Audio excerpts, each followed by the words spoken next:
that's this. There is a crime against the Sunnah though. There's a crime against the Sunnah that I want to warn myself of and all of you of. And that is when you say something is Sunnah and it's not. Or when you say something is Sunnah but you don't really understand how and when that Sunnah was established. So you draw your own conclusions about that Sunnah, that Hadith.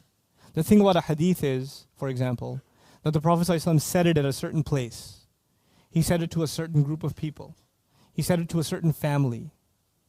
And you know when you walk in on someone's conversation and he's already talking to someone, he's not giving a lecture to everybody, he's talking to someone in particular, right? Could it be that he's dealing with a special situation? It could be, right? Now if you don't know that, you would think that he's giving a policy for what? Everyone. So you have to know background. You have to know context for the Sunnah. You can't just read the translation of a hadith and say, I know what that means. I know how to apply it. Because that's also unfair to the Sunnah of the Prophet ﷺ. It's unfair to not know how it was applied, how it was meant, you know? And so this is actually a big danger because people will make you feel guilty you're not following Sunnah. You're not following what it says right here in Bukhari, right here. But when you ask the question, when was this said? Who was this said to? How was it understood? How was it acted on?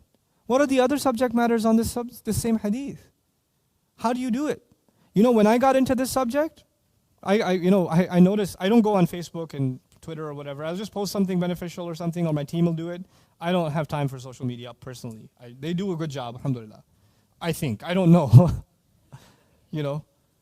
But so once in a while, they'll send me some things that people ask, and people say, how come you never talk about hadith? I get a lot of that. Why do you only talk about Quran? You know why I do that? Because I love the Sunnah so much that I'm scared to talk about it, something that I don't fully grasp. When I have a question about a hadith, I literally fly. I'll take a flight to a muhaddith and sit with them and ask them. Because I want to understand it properly.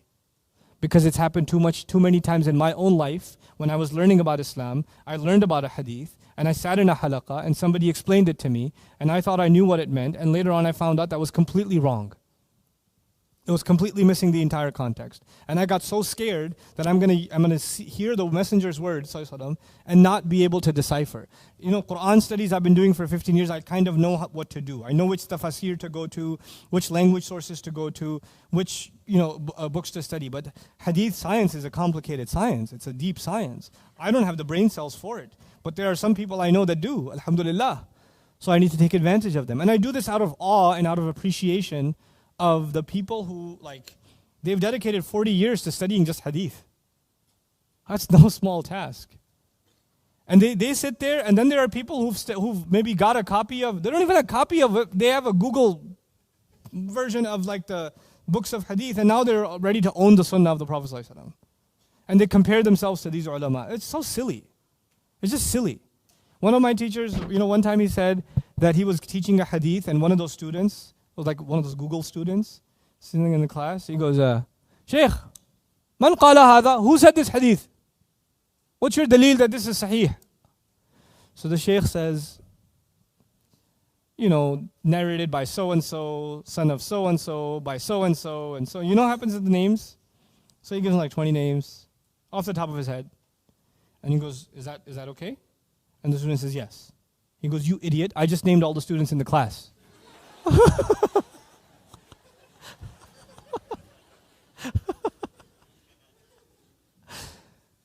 People want to feel like they're, I got the authentic dalil. You don't know what you're talking about. You don't know. It's so hard for people to accept what they don't know. It's so hard. I have, may Allah not make me from those kinds of people. I have no problem accepting what I don't know. And I'd rather go ask someone who spent their life studying this stuff. And I'd much more seriously take their opinion and their research and ask them hard questions too than just do Google searches myself.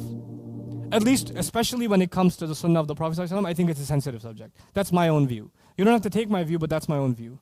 And my view of that has become more sensitive because of my study of the Quran. Because of its study. So may Allah Azza wa Jal make us really loyal followers of the Sunnah of the Prophet ﷺ. And may Allah Azza wa Jal make it easy for the beautiful Sunnah of the Prophet ﷺ to become widespread and the misuse of it to become a thing of the past. Barakallahu li wa lakum. Assalamu alaikum wa rahmatullahi wa barakatuh.